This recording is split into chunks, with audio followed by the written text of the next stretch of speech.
जय हिंद दोस्तों। तो चलिए एक बार फिर से मेरे यूट्यूब चैनल जीएससी वॉल्यूम में आपका स्वागत है। तो आज हम लाए हैं बिहार बोर्ड क्लास 10 की हिंदी का 100 ऑब्जेक्टिव प्रश्न, जो कि आपके एग्जाम के दृष्टि से बहुत ही महत्वपूर्ण है। तो चलिए, अभी तक आपने मेरे वीडियो को लाइक नहीं किया तो लाइक कर दे, मेरे चैनल को सब्सक्राइब नहीं किया तो सब्सक्राइब कर दे, साथ में बेल आइकन को जरूर दबा दीजिएगा ताकि मेरे वीडियो का नोटिफिकेशन सबसे पहले आप तक पहुँचे। तो चलिए फटाफट हम क्वेश्चन का स्टार्ट करते हैं। सबसे पहला प्रश्न हमारा है, अब 1 नंबर प्रश्न दिया हुआ है कि भीमराव अंबेडकर का जन्म कहाँ हुआ था। ऑप्शन ए है मध्य प्रदेश, बी है गुजरात, सी है महाराष्ट्र, डी है तमिलनाडु। तो चलिए, आपका जो सही जवाब है वो हो जाएगा मध्य प्रदेश। ऑप्शन ए हमारा सही जवाब हो जाएगा। ठीक है, आगे बढ़ते हैं। क्वेश्चन नंबर 2 करें, आधुनिक सभ्य समाज श्रम विभाजन को आवश्यकता क्यों मानता है। आधुनिक सभ्य समाज श्रम विभाजन को आवश्यकता क्यों मानता है। ऑप्शन ए है कार्य कुशलता के लिए, बी है भाईचारे के लिए, सी है रूढ़िवादिता के लिए, और डी है इनमें से कोई नहीं। तो चलिए, आपका जो सही जवाब है वो हो जाएगा कार्य कुशलता के लिए। ऑप्शन ए हमारा सही जवाब होगा। आगे बढ़ते हैं। क्वेश्चन नंबर 3 देखते हैं। 3 नंबर क्वेश्चन कह रहा है 20 के दांत के लेखक कौन है। ऑप्शन ए है भीमराव अम्बेडकर, बी है नलिन बिलोचन शर्मा, सी है रामविलास शर्मा, और डी है नामवर सिंह। तो चलिए, आपका जो सही जवाब है वो हो जाएगा नलिन बिलोचन शर्मा। ऑप्शन बी हमारा सही जवाब है। 4 नंबर क्वेश्चन का है 20 के दांत किस साहित्यिक विधि की रचना है। ऑप्शन ए है कहानी, बी है आत्मकथा, सी है निबंध, और डी है भाषण। तो चलिए, इसका जो सही जवाब है वो हो जाएगा कहानी। ऑप्शन ए हमारा सही जवाब हो जाएगा। आगे बढ़ते हैं अगला प्रश्न की तरफ। तो चलिए, अगला प्रश्न आपका है, कह रहा है 5 नंबर कि सभ्यता और संस्कृति के विकास क्रम के साथ ही भारत में विकसित होते जा रहे हैं। सभ्यता और संस्कृति के विकास क्रम के साथ ही भारत में विकसित होते जा रहे हैं क्या। ऑप्शन ए है सांप्रदायिकता, बी है अंधविश्वास, सी है मंतातर, और डी है अपसंस्कृति। तो आपका जो सही जवाब है वो हो जाएगा मंतातर। ऑप्शन सी हमारा सही जवाब होगा। आगे बढ़ते हैं इसके बाद से अगला प्रश्न की तरफ। चले देखते हैं इसके बाद क्वेश्चन नंबर 6। क्वेश्चन नंबर 6 कह रहा है कि स्वामी विवेकानंद को वेदांतियों का वेदांती किसने कहा। Option A Max Muller, B Grierson, C Williams Jones, और डी रविंद्रनाथ टैगोर यानी कि रविंद्रनाथ ठाकुर। तो चलिए, आपका जो सही जवाब है वो हो जाएगा Max Muller. Option number A हमारा सही जवाब होगा। 7 नंबर क्वेश्चन करें, नाखून क्यों बढ़ते हैं कि लेखक कौन है। ऑप्शन ए है अशोक वाजपेयी, बी है हजारी प्रसाद द्विवेदी, सी है नलिन बिलोचन शर्मा, और डी है मैक्स मूलर। तो चलिए, आपका जो सही जवाब है वो हो जाएगा Hazari Prasad Dwivedi. Option number B हमारा सही जवाब होगा। आगे बढ़ते हैं अगला प्रश्न की तरफ। 8 नंबर प्रश्न। तो 8 नंबर प्रश्न कह रहा है कि हजारी प्रसाद द्विवेदी का जन्म कब हुआ था। ऑप्शन ए है 1904 ईस्वी में, बी है 1906 ईस्वी में, सी है 1907 ईस्वी में, और डी है 1909 ईस्वी में। तो चलिए, इसमें जो आपका सही जवाब है वो हो जाएगा 1907 ईस्वी। ऑप्शन सी हमारा सही जवाब होगा। 9 नंबर क्वेश्चन का मराठी भाषा की लिपि है। ऑप्शन ए है देवनागरी, बी है सिद्धम, सी है ब्राह्मणी, और डी है इनमें से कोई नहीं। चलिए, आपका जो सही जवाब है वो हो जाएगा देवनागरी। ऑप्शन नंबर सी सही जवाब हो जाएगा। आगे बढ़ते हैं अगला प्रश्न की तरफ। 10 नंबर प्रश्न। 10 नंबर प्रश्न में क्या कहता है, मराठी का कौन सा अक्षर देवनागरी लिपि से भिन्न है। ऑप्शन ए में है ख, बी में है ल, सी में है छ, और डी में है य। तो चलिए, आपका जो राइट आंसर है वो हो जाएगा ल। ऑप्शन नंबर बी हमारा सही जवाब हो जाएगा। 11 नंबर क्वेश्चन उसके बाद देखते हैं। 11 नंबर क्वेश्चन का बहादुर शीर्षक कहानी के कहानीकार हैं। ऑप्शन ए है अमरकांत, बी है राजेंद्र यादव, सी है गुलाब राय, और डी है कमलेश्वर। तो आपका जो राइट आंसर है वो हो जाएगा अमरकांत। ऑप्शन ए हमारा सही जवाब हो जाएगा। आगे बढ़ते हैं इसके साथ अगला प्रश्न की तरफ। तो अगला प्रश्न हमारा 12 नंबर है। तो 12 नंबर क्वेश्चन कह रहा है निर्मला कौन थी। ऑप्शन ए है कहानीकार की बहन, बी है कहानीकार की पत्नी, सी है कहानीकार की नौकरानी, और डी है कहानीकार की मामी। तो चलिए, आपका जो सही जवाब है वो हो जाएगा कहानीकार की पत्नी। ऑप्शन नंबर बी हमारा सही जवाब है। 13 नंबर क्वेश्चन और शेक्सपियर कौन थे। ऑप्शन ए है नाटककार, बी है कहानीकार, सी है उपन्यासकार, और डी है निबंधकार। चलिए, आपका जो राइट आंसर है वो हो जाएगा नाटककार। ऑप्शन नंबर ए हमारा सही जवाब हो जाएगा। आगे बढ़ते हैं क्वेश्चन नंबर 14 की तरफ। तो 14 नंबर क्वेश्चन कह रहा है कि बिरजू महाराज का संबंध किस घराने से है। ऑप्शन ए है डुमराव घराना, बी है बनारस घराना, सी है लखनऊ घराना, और डी है दिल्ली घराना। तो चलिए आपका जो सही जवाब है वो हो जाएगा लखनऊ घराना, ऑप्शन नंबर सी हमारा सही जवाब हो जाएगा। आगे बढ़ते हैं क्वेश्चन नंबर 15। 15 नंबर क्वेश्चन कह रहा है कि अभिनयों में लेखक को किस लिए बुलाया गया था। ऑप्शन ए है भाषण देने के लिए, बी है सिनेमा देखने के लिए, सी है पिटकर बुकर विवादास्पद महाभारत देखने के लिए, और डी है कविता पाठ करने के लिए। चलिए आपका जो सही जवाब है वो हो जाएगा पीटर ब्रुक का विवादग्रस्त महाभारत देखने के लिए, ऑप्शन नंबर सी हमारा सही जवाब हो जाएगा। चलिए आगे बढ़ते हैं इसके साथ अगला प्रश्न की तरफ। तो अगला प्रश्न हमारा 16 नंबर है। 16 नंबर प्रश्न कह रहा है कि मछली किस कहानीकार की रचना है। ऑप्शन ए है प्रेमचंद्र, बी है विनोद कुमार शुक्ल, सी है अज्ञेय, और डी है नलिन बिलोचन शर्मा। चलिए आपका जो सही जवाब है वो हो जाएगा विनोद कुमार शुक्ल, ऑप्शन बी हमारा सही जवाब होगा। 17 नंबर कह रहा है कि रसूलन बाई कौन थी। ऑप्शन ए है नर्तकी, बी है कवित्री, सी है लेखिका, या डी है गायिका। तो चलिए आपका जो सही जवाब है वो हो जाएगा गायिका, ऑप्शन नंबर डी हमारा सही जवाब हो जाएगा। कि रसूलन बाई कौन थी, एक गायिका थी। आगे बढ़ते हैं 18 नंबर प्रश्न की तरफ। 18 नंबर जो प्रश्न है वो कह रहा है गांधी जी के अनुसार शिक्षा सहायक होती है। गांधी जी के अनुसार शिक्षा सहायक होती है। ऑप्शन ए है शारीरिक विकास में, बी है बौद्धिक विकास में, सी है शरीर बुद्धि और आत्मा के विकास में, डी है इनमें से कोई नहीं। तो चलिए आपका जो सही जवाब है वो हो जाएगा शरीर बुद्धि और आत्मा के विकास में, ऑप्शन सी हमारा राइट आंसर हो जाएगा। आगे बढ़ते हैं अगला प्रश्न है 19 नंबर। तो 19 नंबर प्रश्न कह रहा है कि गुरु नानक की रचना है। ऑप्शन ए है जो नर दुख में दुख नहीं माने, बी है प्रेम आईनी श्री राधिका, सी है माँ असुआ निहि लो बरसो, और डी है अति सुधो स्नेहा को मारा गया। चलिए आपका जो सही जवाब है हो जाएगा जो न दुख में दुख नहीं माने, ऑप्शन ए हमारा सही जवाब हो जाएगा। अगला प्रश्न है 20 नंबर। 20 नंबर प्रश्न कह रहा है कि ब्रह्मा का निवास कहाँ होता है। ऑप्शन ए है समुद्र में, बी है आकाश में, सी है स्वर्ग में, और डी है काम क्रोधहीन व्यक्ति में। तो आपका जो सही जवाब है वो हो जाएगा काम क्रोधहीन व्यक्ति में, ऑप्शन बी हमारा ऑप्शन डी हमारा राइट आंसर हो जाएगा। 21 नंबर क्वेश्चन कर रसखान दिल्ली के बाद कहाँ चले गए। ऑप्शन ए है बनारस, बी है ब्रजभूमि, सी है गोरखपुर, और डी है सौराष्ट्र। तो चलिए आपका जो सही जवाब है वो हो जाएगा ब्रजभूमि, ऑप्शन बी हमारा सही जवाब होगा। आगे बढ़ते हैं क्वेश्चन नंबर 22। 22 नंबर क्वेश्चन कह रहा है कवि अपने द्वितीय छंद में किससे संबोधित किया है। ऑप्शन ए है कृष्ण को, बी है मेघ को, सी है राजा को, और डी है जनता को। तो चलिए आपका जो सही जवाब है वो हो जाएगा कृष्ण को, ऑप्शन ए हमारा सही जवाब है। 23 नंबर क्वेश्चन करें कवि ने पर्जन्य किसे कहा है। ऑप्शन ए है कृष्ण को, बी है सुजान को, सी है बादल को, और डी है हवा को। तो चलिए आपका जो राइट आंसर है वो हो जाएगा बादल को, ऑप्शन सी हमारा सही जवाब होगा। आगे बढ़ते हैं 24 नंबर क्वेश्चन देखते हैं। 24 नंबर क्वेश्चन का क्या कह रहा है कह रहा है प्रेम घन किनका उपनाम है। ऑप्शन ए है सूर्यकांत त्रिपाठी निराला, बी है बदनी नारायण चौधरी, सी है वीरेंद्र डंगवाल, और डी है जीवानंद। चलिए आपका जो सही जवाब है वो हो जाएगा बदरी नारायण चौधरी, ऑप्शन बी हमारा राइट आंसर होगा।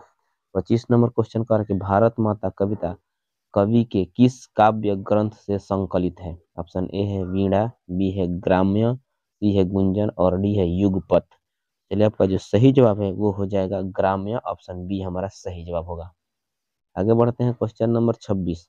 तो 26 नंबर प्रश्न कह रहा है कि जनतंत्र का जन्म किसकी रचना है। ऑप्शन ए है प्रेमधन, बी है दिनकर, सी है पंत, और डी है कुंवर नारायण। तो चलिए आपका जो सही जवाब है वो हो जाएगा दिनकर, ऑप्शन नंबर बी हमारा सही जवाब हो जाएगा।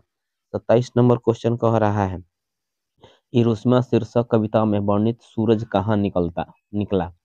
हिरोशिमा शीर्षक कविता में वर्णित सूरज कहाँ निकला। ऑप्शन ए है पूर्व क्षितिज पर, बी है नगर चौक पे, सी है पश्चिम क्षितिज पर, और डी है इनमें से कहीं नहीं। तो चलिए आपका जो राइट आंसर है वो हो जाएगा नगर चौक पर, ऑप्शन बी हमारा सही जवाब हो जाएगा। आगे बढ़ते हैं 28 नंबर क्वेश्चन। तो 28 नंबर जो क्वेश्चन है वो कह रहा है अज्ञा का जन्म किस प्रदेश में हुआ था। ऑप्शन ए है गुजरात, बी है पंजाब, सी है उत्तर प्रदेश, और डी है महाराष्ट्र। तो चलिए आपका जो सही जवाब है वो हो जाएगा Uttar Pradesh, option number C हमारा सही जवाब है। 29 नंबर क्वेश्चन एक वृक्ष की हत्या के कवि कौन है। ऑप्शन ए है प्रेमधन, बी है कुंवर नारायण, सी है अज्ञेय और डी है वीरेंद्र डंगवाल। चलिए आपका जो सही जवाब है वो हो जाएगा कुंवर नारायण, ऑप्शन बी हमारा राइट आंसर होगा। आगे बढ़ते हैं 30 नंबर क्वेश्चन। तो 30 नंबर क्वेश्चन क्या कहता है आप देख सकते हैं, और हमारी नींद कविता में किसका जीवन चक्र पूरा हुआ उल्लिखित है। हमारी नींद कविता में किसका जीवन चक्र पूरा हुआ उल्लिखित है। ऑप्शन ए है मच्छर का, बी है मधुमक्खी का, सी है मक्खी का और डी है पतंग का।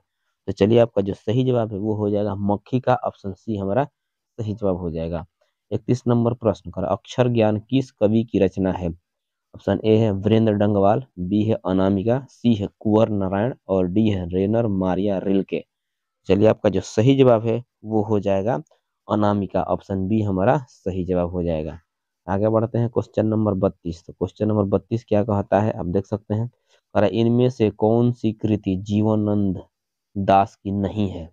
ऑप्शन ए है वनलता सेन, बी है झरा पलक पालक, सी है धूसर पांडुलिपि और डी है भूमिजा। तो चलिए आपका जो सही जवाब है वो हो जाएगा भूमिजा, ये जीवनानंद दास का लेखक नहीं है।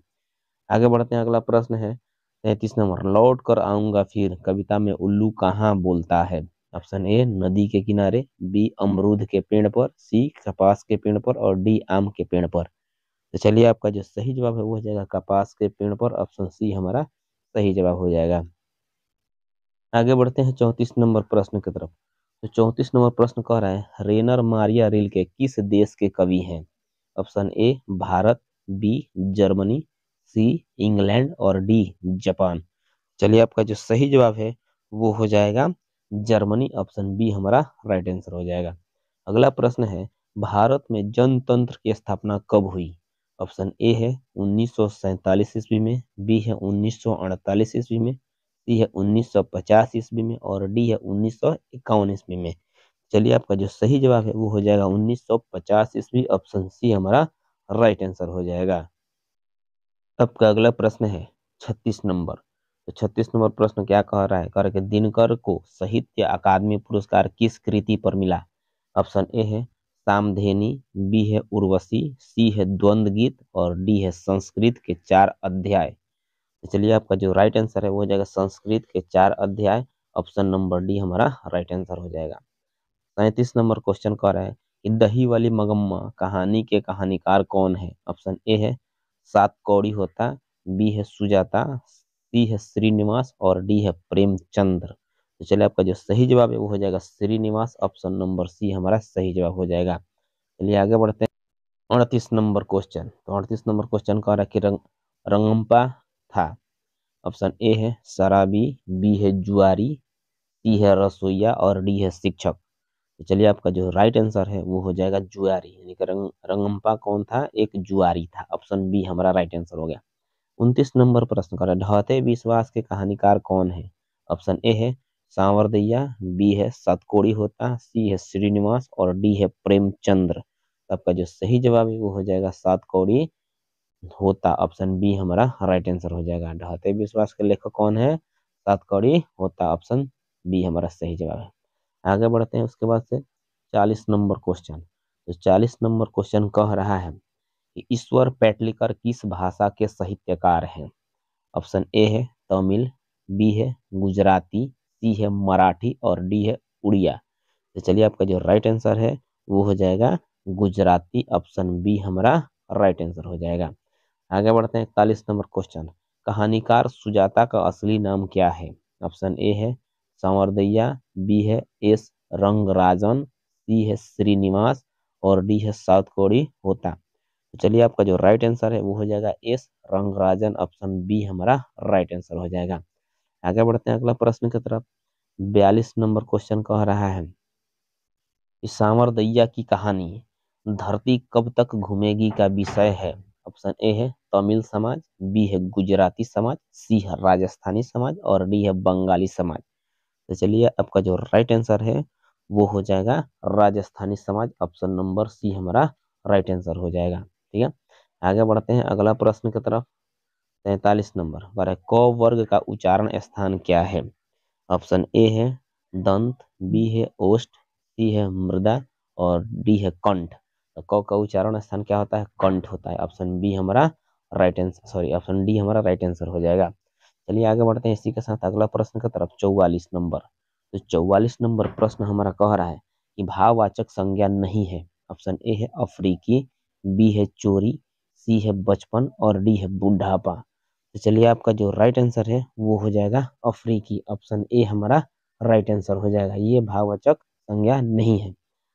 45 नंबर क्वेश्चन कह रहा है सर्वनाम के कितने भेद होते हैं। ऑप्शन ए है 4, बी है 5, सी है 6 और डी है 3। तो चलिए आपका जो राइट आंसर है वो हो जाएगा 6। ऑप्शन सी हमारा सही जवाब होगा। सर्वनाम के 6 भेद होते हैं। अगला प्रश्न है 46 नंबर। तो 46 नंबर प्रश्न कह रहा है कि पशु का विशेषण है। ऑप्शन ए है पशुता, बी है पाश्विक, सी है पशुत्व और डी है कोई नहीं। तो चलिए आपका जो सही जवाब है वो हो जाएगा पाश्विक। ऑप्शन बी हमारा राइट आंसर हो जाएगा। आगे बढ़ते हैं 47 नंबर का आसन भूतकाल का उदाहरण है। ऑप्शन ए है मैं चला हूँ, बी है मैं चला, सी है वह आया था, डी है तू गया होगा। तो चलिए आपका जो सही जवाब है वो हो जाएगा ऑप्शन ए, यानी कि मैं चला हूँ। ये किसका उदाहरण है, आसन भूतकाल का उदाहरण है। आगे बढ़ते हैं 48 नंबर प्रश्न। तो 48 नंबर जो प्रश्न है वह कह रहा है कि सदाचार में कौन सी संधि है। ऑप्शन ए है व्यंजन, बी है स्वर, सी है विसर्ग, डी है इनमें से कोई नहीं। तो चलिए आपका जो राइट आंसर है वो हो जाएगा स्वर। ऑप्शन वन ए हमारा सही जवाब होगा। 49 नंबर क्वेश्चन कर रहा है तिरस्कार का संधि विच्छेद होगा। ऑप्शन ए है तिरस प्लस कार, बी है तिरह प्लस कार और डी है तीह प्लस कार और डी है तीर प्लस कार। तो चलिए आपका जो सही जवाब है वो हो जाएगा तिरह प्लस कार। ऑप्शन बी वाला हमारा राइट आंसर हो जाएगा। चलिए आगे बढ़ते हैं इसी के साथ अगला प्रश्न की तरफ। अगला प्रश्न हमारा है 50 नंबर। तो 50 नंबर जो प्रश्न है वो कह रहा है कि इनमें से किस शब्द में कर्मधारय समास नहीं है। ऑप्शन ए है भारतवासी, बी है परमेश्वर, सी है महाजन और डी है पीताम्बर। तो चलिए आपका जो राइट आंसर है वो हो जाएगा भारतवासी। भारतवासी में कर्मधारय समास नहीं है। तो चलिए 51 नंबर प्रश्न देखते हैं। 51 नंबर प्रश्न कह रहा है मदद करने से मना कर देना किस मुहावरे का अर्थ है। ऑप्शन ए उंगली दिखाना, बी है अंगूठा दिखाना, सी है पीठ दिखाना और डी है मन तोड़ना। तो चलो आपका जो सही जवाब है वो हो जाएगा अंगूठा दिखाना। अंगूठा दिखाना का मतलब क्या होता है, मना कर देना है, इनकार कर देना। अगला प्रश्न है 52 नंबर। चलता पुर्जा का अर्थ क्या है। ऑप्शन ए है ईमानदार, बी है बेईमान, सी है चालक और व्यवहार कुशल, डी है धूर्त। आपका जो सही जवाब है वो हो जाएगा बेईमान। ऑप्शन बी हमारा राइट आंसर हो जाएगा। 53 नंबर क्वेश्चन देखिए क्या कहता है। तो 53 नंबर क्वेश्चन कह रहा है कि निम्न में से शुद्ध वाक्य है। ऑप्शन ए है गाय और बैल घास चर रही है, बी है गाय बैल घास चर रहे हैं, सी है गाय बैल घास चर रहे हैं और डी है गाय एवं बैलें घास चर रही हैं। ठीक है, इसमें जो सबसे शुद्ध वाक्य है यानी कि सही सटीक वो है गाय बैल घास चर रहे हैं। ऑप्शन सी वाला हमारा राइट आंसर हो जाएगा। आगे बढ़ते हैं 54 नंबर प्रश्न। 54 नंबर जो प्रश्न है वो कह रहा है कि निम्न में से शुद्ध वाक्य है। इसमें भी शुद्ध वाक्य हमें चुनना है। कह रहा है कि देश की मौजूदा वर्तमान व्यवस्था ठीक नहीं है। बी कह रहा है कि देश की वर्तमान मौजूदा व्यवस्था ठीक नहीं है और सी कह रहा है देश की वर्तमान और मौजूदा व्यवस्था ठीक नहीं है और डी है देश की वर्तमान व्यवस्था ठीक नहीं है। चलिए आपका जो सही जवाब है वो हो जाएगा देश की वर्तमान व्यवस्था ठीक नहीं है। ऑप्शन डी वाला हमारा राइट आंसर हो जाएगा। 55 नंबर क्वेश्चन देखिए क्या कहता है। 55 नंबर क्वेश्चन कह रहा है कि अभिमान शब्द में उपसर्ग बताइए। ऑप्शन ए है अभी, अधि, बी है अभी, सी है अ और डी है अभी। आपका जो राइट आंसर है वो हो जाएगा अभी, यानी कि ऑप्शन नंबर डी हमारा सही जवाब हो जाएगा। चलिए आगे बढ़ते हैं 56 नंबर। 56 नंबर क्वेश्चन कह रहा है कि पावक शब्द में प्रयुक्त प्रत्यय है। ऑप्शन ए है अक, बी है आक, सी है आई और डी है टी। चलिए आपका जो सही जवाब है वो हो जाएगा हमारा अक। ऑप्शन ए हमारा सही जवाब होगा। आगे बढ़ते हैं अगला प्रश्न की तरफ। 57 नंबर। तो 57 नंबर जो प्रश्न है वो कह रहा है कि तलाश का लिंग निर्णय करें। इनके तलाश क्या है, कौन सा लिंग है, पुल्लिंग है या स्त्रीलिंग है या उभयलिंगी है। चलिए, ऑप्शन ए दिया है पुल्लिंग, बी है स्त्रीलिंग, सी है उभयलिंग और डी है इनमें से कोई नहीं। चलिए, आपका जो सही जवाब है वो हो जाएगा पुल्लिंग। ऑप्शन नंबर ए हमारा राइट आंसर हो जाएगा। 58 नंबर क्वेश्चन देखिए क्या कहता है। 58 क्वेश्चन पर अपेक्षा का लिंग निर्णय करें। ऑप्शन ए है पुल्लिंग, बी है स्त्रीलिंग, सी है उभयलिंग और डी है इनमें से कोई नहीं। तो अपेक्षा जो है, अपेक्षा वो स्त्रीलिंग है। ऑप्शन बी हमारा राइट आंसर हो जाएगा। चलिए, इसके बाद बढ़ते हैं 59 नंबर क्वेश्चन की तरफ। 59 नंबर क्वेश्चन कह रहा है आसक्त किसका विलोम शब्द है। आसक्त किसका विलोम शब्द है। ऑप्शन ए दिया है आश्रित का, बी दिया है घृणा, सी दिया है निंदा और डी दिया है विरक्त। तो आसक्त का विलोम शब्द होता है विरक्त। ऑप्शन नंबर डी हमारा राइट आंसर हो जाएगा। आगे बढ़ते हैं 60 नंबर प्रश्न। 60 नंबर जो प्रश्न है वो कर अंधकार का विलोम क्या होता है। ऑप्शन ए है भूलोक, बी है आलोक, सी है प्रकाश और डी है परलोक। तो अंधकार का जो विलोम शब्द होता है वो क्या होता है, प्रकाश होता है। ऑप्शन नंबर हमारा सी सही जवाब हो जाएगा। चलिए आगे बढ़ते हैं इसी के साथ अगला प्रश्न की तरफ। 61 नंबर। 61 नंबर प्रश्न कह रहा है कि जाति प्रथा मनुष्य को जीवन भर के लिए डैश में डाल देती है। ऑप्शन ए है एक पैसे में, बी है भाईचारे में, सी है समता के सूत्र में, समता के सूत्र में और डी है इनमें से कोई नहीं। आपका जो सही जवाब है वो हो जाएगा एक पैसे में। ऑप्शन नंबर ए हमारा राइट आंसर हो जाएगा। 62 नंबर क्वेश्चन देखिए क्या कहता है। 62 नंबर क्वेश्चन करेगी कासु मदन के साथ किस खेल में शरीक होना चाहता था। आंसू मदन के साथ किस खेल में शरीक होना चाहता था, मैंने शामिल होना चाहता था। ऑप्शन ए है फुटबॉल, बी है हॉकी, सी है बैडमिंटन और डी है लट्टू। चलिए, आपका जो राइट आंसर है वो हो जाएगा हॉकी। ऑप्शन बी हमारा सही जवाब होगा। आगे बढ़ते हैं क्वेश्चन नंबर 63। तो 63 नंबर क्वेश्चन कह रहा है कि भारत से हम क्या सीखे। पाठ में नए सिकंदर विशेषण किसके लिए प्रयुक्त हुआ है। ऑप्शन ए है भारतीय सैनिकों के लिए, बी है बी है यूरोपीय सैनिकों के लिए और डी है युवा अंग्रेज अधिकारियों के लिए और डी है ये इनमें से कोई नहीं। चलिए, आपका जो सही जवाब है वो हो जाएगा युवा अंग्रेज अधिकारियों के लिए। ऑप्शन नंबर सी हमारा सही जवाब हो जाएगा। अगला प्रश्न है 64 नंबर। तो 64 नंबर प्रश्न क्या कहता है, कह रहा है अल्पज्ञ पिता कैसा जीव होता है। अल्पज्ञ पिता कैसा जीव होता है।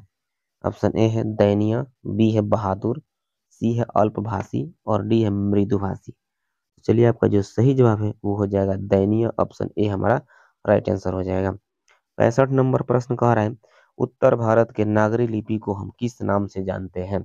ऑप्शन ए है देवनागरी लिपि, बी है ब्राह्मणी लिपि, सी है सिद्धम लिपि और डी है इनमें से कोई नहीं।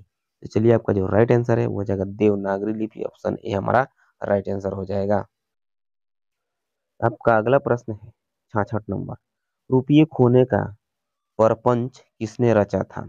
ऑप्शन ए है कहानीकार के मित्र ने, बी है कहानीकार के भाई ने और सी है कहानीकार के रिश्तेदार ने और डी है कहानीकार के साले ने। तो चलिए, आपका जो राइट आंसर है वो हो जाएगा कहानीकार के रिश्तेदार ने। ऑप्शन सी हमारा सही जवाब हो जाएगा। 67 नंबर प्रश्न कह रहा है रामविलास शर्मा निम्नलिखित में क्या है। ऑप्शन ए है आलोचक, बी है कवि, सी है नाटककार और डी है उपन्यासकार। चलिए, आपका जो राइट आंसर है वो हो जाएगा आलोचक। ऑप्शन ए हमारा राइट आंसर हो जाएगा। आगे बढ़ते हैं अगला प्रश्न की तरफ। अगला प्रश्न हमारा 68 नंबर है। अरे कुमार गंधर्व क्या है। ऑप्शन ए है गीतकार, बी है शास्त्रीय गायक, सी है कथाकार और डी है चित्रकार। तो चलिए, आपका जो सही जवाब है वो हो जाएगा शास्त्रीय गायक। Option number B right answer हो जाएगा। 69 नंबर प्रश्न नदी के तट पर लेखक को किसकी याद आती है। ऑप्शन ए अपने स्वजन की, बी अपने देश की, सी कवि विनोद कुमार शुक्ल की या डी किसी की नहीं। तो चलिए आपका जो सही जवाब है वो हो जाएगा कवि विनोद कुमार शुक्ल की, ऑप्शन सी हमारा राइट आंसर हो जाएगा। 70 नंबर प्रश्न देखिए क्या कहता है। कह रहा है, संतु मछली लेकर क्यों भागा। ऑप्शन ए बेचने के लिए, बी खाने के लिए, सी काटने के लिए, या डी कुएं में डालने के लिए। तो चलिए आपका जो राइट आंसर है वो हो जाएगा कुएं में डालने के लिए, ऑप्शन नंबर हमारा डी राइट आंसर हो जाएगा। 71 नंबर क्वेश्चन कर रहा है कि नौहा किसे कहते हैं। ऑप्शन ए है शहनाई, बी है तबला, सी है ढोलक और डी है बांसुरी। तो चलिए आपका जो राइट आंसर है वो हो जाएगा शहनाई, ऑप्शन नंबर ए हमारा सही जवाब होगा। आगे बढ़ते हैं 72 नंबर क्वेश्चन। तो 72 नंबर क्वेश्चन कर रहा है कि हिंद स्वराज के रचनाकार कौन है, यानी हिंद स्वराज के रचनाकार हैं कौन। ऑप्शन ए है प्रेमचंद्र, बी है दिनकर, सी है महात्मा गांधी और डी है सुभाष चंद्र बोस। तो चलिए आपका जो सही जवाब है वो हो जाएगा Mahatma Gandhi, option number C हमारा राइट आंसर हो जाएगा। अगला प्रश्न है 73 नंबर। और हरिदास ने नानक का क्या अभिप्राय है। हरिदास से नानक का क्या अभिप्राय है। ऑप्शन ए हरा रस, बी है हरा पेय पदार्थ, सी है हरि भक्ति और डी है इनमें से कोई नहीं। तो चलिए आपका जो राइट आंसर है वो हो जाएगा हरि भक्ति, ऑप्शन नंबर सी हमारा सही जवाब हो जाएगा। चलिए आगे बढ़ते हैं अगला प्रश्न की तरफ। 74 नंबर। 74 नंबर प्रश्न कह रहा है कि रसखान ने प्रेम आईनी किसे कहा है। ऑप्शन ए है राधा, सॉरी ऑप्शन ए है कृष्ण, बी है राधा, सी है यशोदा और डी है गोपी। तो चलिए आपका जो सही जवाब है वो हो जाएगा राधा, ऑप्शन नंबर बी हमारा राइट आंसर हो जाएगा। 75 नंबर क्वेश्चन कर रहा है कि परहरित के लिए कौन देह धारण करता है। ऑप्शन ए है मेघ, बी है समुद्र, सी है मैदान, डी है इनमें से कोई नहीं। तो चलिए आपका जो सही जवाब है वो हो जाएगा मेघ, ऑप्शन नंबर ए हमारा सही जवाब हो जाएगा। आगे बढ़ते हैं क्वेश्चन नंबर 76। तो 76 नंबर क्वेश्चन कह रहा है कि प्रेम धन के अनुसार आज कौन सी वस्तु दिखाई नहीं पड़ती। ऑप्शन ए है भारतीयता, बी है कदाचारिता, सी है पत्रकारिता और डी है अंग्रेजी भाषा। तो चलिए आपका जो सही जवाब है वो हो जाएगा भारतीयता, ऑप्शन नंबर ए हमारा सही जवाब होगा।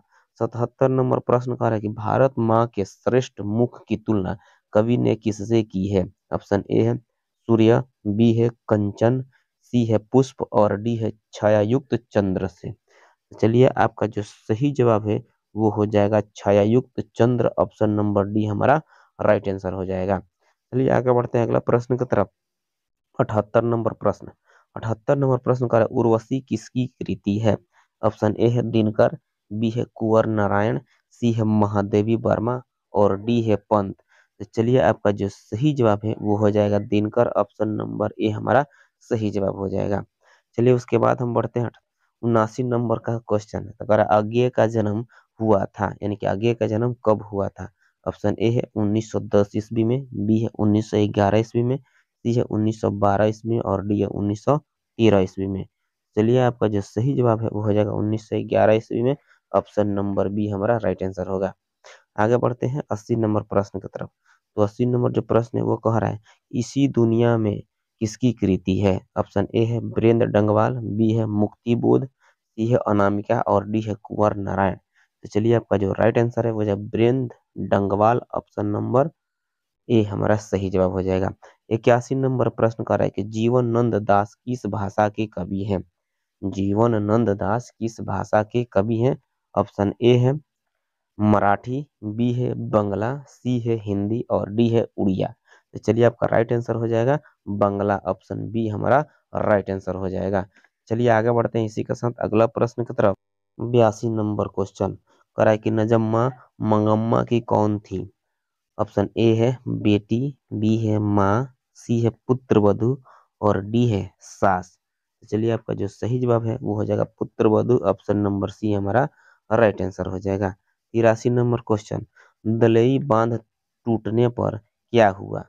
दलई बांध टूटने पर क्या हुआ। ऑप्शन ए है गांव का गांव पानी में बह गया, बी है सभी लोग खुश हो गए, सी है चारों ओर पानी फैल गया, डी है इनमें से कोई नहीं। तो चलिए आपका जो सही जवाब है वो हो जाएगा चारों ओर पानी फैल गया, ऑप्शन नंबर हमारा सी इज राइट आंसर हो जाएगा। चलिए आगे बढ़ते हैं 84 नंबर प्रश्न की तरफ। तो 84 नंबर प्रश्न है, और ईश्वर पेटलिकर किस भाषा के साहित्यकार हैं? ऑप्शन ए है तमिल, बी है गुजराती, सी है मराठी और डी है उड़िया। तो चलिए आपका जो राइट आंसर है वो हो जाएगा गुजराती। ऑप्शन नंबर बी हमारा राइट आंसर हो जाएगा। चलिए इसी के साथ आगे बढ़ते हैं अगला प्रश्न की तरफ।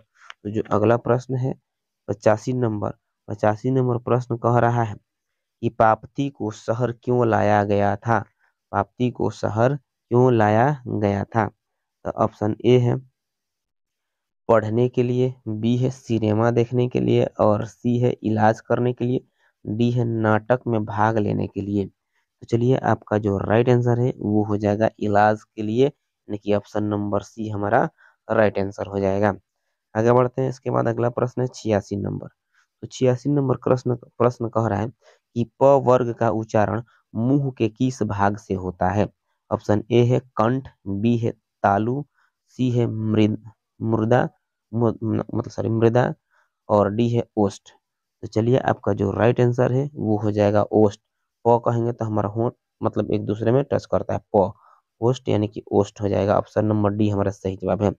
87 नंबर, सेना शब्द है, ऑप्शन ए है जातिवाचक, बी है भाववाचक, सी है व्यक्तिवाचक और डी है समूहवाचक। तो आपका जो सही जवाब है वो हो जाएगा समूहवाचक। ऑप्शन नंबर डी हमारा सही जवाब होगा। नहीं, सेना क्या है? समूहवाचक संज्ञा है। आगे बढ़ते हैं अगला प्रश्न की तरफ 88 नंबर। तो 88 नंबर प्रश्न क्या कहता है आप देख सकते हैं, किस कारक में से विभक्ति का प्रयोग साधन के अर्थ में होता है? इस कारक में से विभक्ति का प्रयोग साधन के अर्थ में होता है। ऑप्शन ए है अपदान, बी है कर्ता, सी है करण और डी है संप्रदान। चलिए आपका जो सही जवाब है वो हो जाएगा करण। ऑप्शन नंबर सी हमारा सही जवाब हो जाएगा।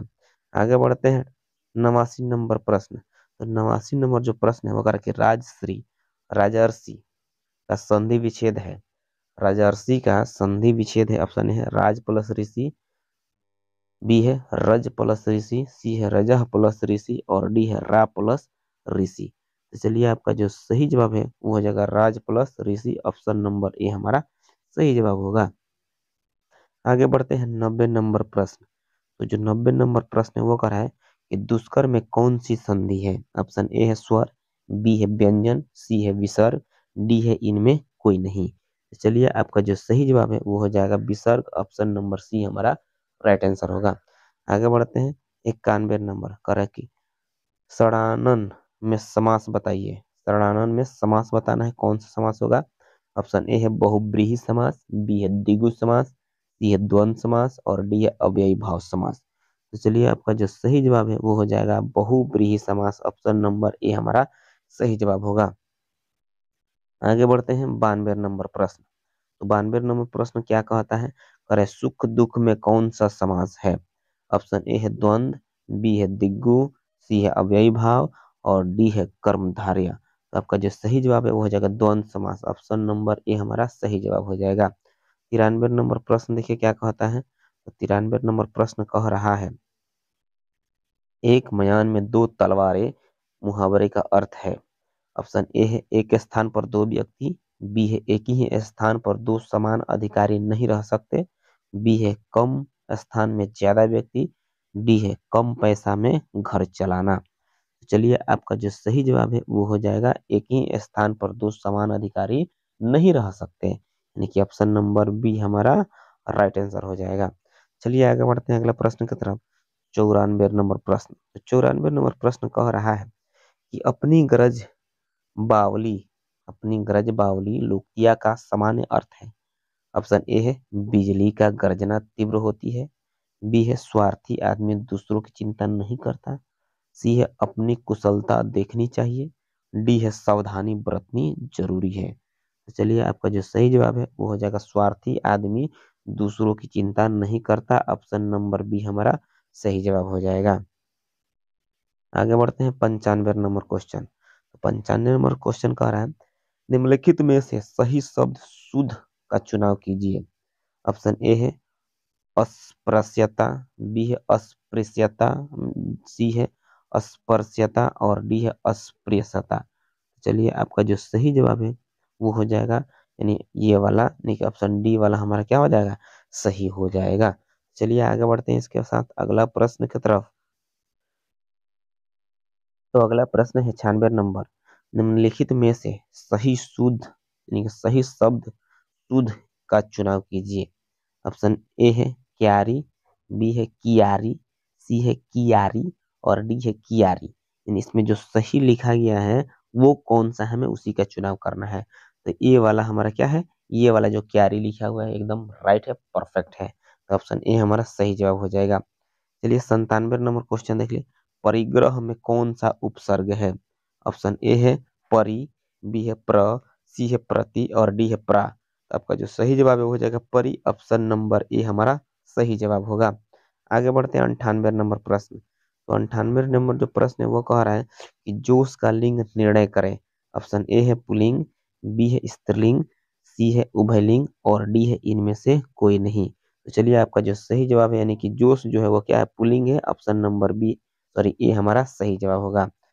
99 नंबर प्रश्न कह रहा है कि जीत का लिंग निर्णय करें, यानी कि जीत को बताना है कि पुल्लिंग है कि स्त्रीलिंग है। ऑप्शन ए है पुल्लिंग, बी है स्त्रीलिंग और सी है उभयलिंग और डी है इनमें से कोई नहीं। तो चलिए आपका जो राइट आंसर है वो हो जाएगा स्त्रीलिंग, यानी कि जीत क्या है, स्त्रीलिंग है। ऑप्शन बी हमारा सही जवाब है। आगे बढ़ते हैं क्वेश्चन नंबर 100। तो 100 नंबर जो क्वेश्चन है वो क्या कह रहा है, कह रहा है निम्नलिखित में से अच्छी किस शब्द का पर्यायवाची है। माने जो अच्छी ये दिया हुआ है इसका मतलब माने क्या होता है, किसका यह पर्यायवाची शब्द है। ऑप्शन ए है अंग, बी है कल्प वृक्ष, सी है आंख और डी है अक्षर। तो आपका जो सही जवाब है वो हो जाएगा आंख, यानी आंख का पर्यायवाची शब्द अक्षी भी होता है, नयन भी होता है, लोचन भी होता है, दृष्टि भी होता है। ठीक है, बहुत सारा होता है, इसे ध्यान में रखेंगे। तो चलिए ये था आज का हमारा 100 VVI ऑब्जेक्टिव प्रश्न जो कि हिंदी सब्जेक्ट से था। यदि मेरा वीडियो आपको अच्छा लगा हो तो लाइक करें, कमेंट करें, अपने दोस्तों में ज़्यादा से ज़्यादा शेयर करें। और यदि मेरे चैनल पर आप नए हो तो मेरे चैनल को सब्सक्राइब कर ले, साथ में बेल आइकन को जरूर दबा दीजिएगा ताकि मेरे वीडियो का नोटिफिकेशन सबसे पहले आप तक पहुंचे। तो चलिए फिर मिलते हैं अगले क्लास में, तब तक के लिए जय हिंद, जय भारत, जय बिहार।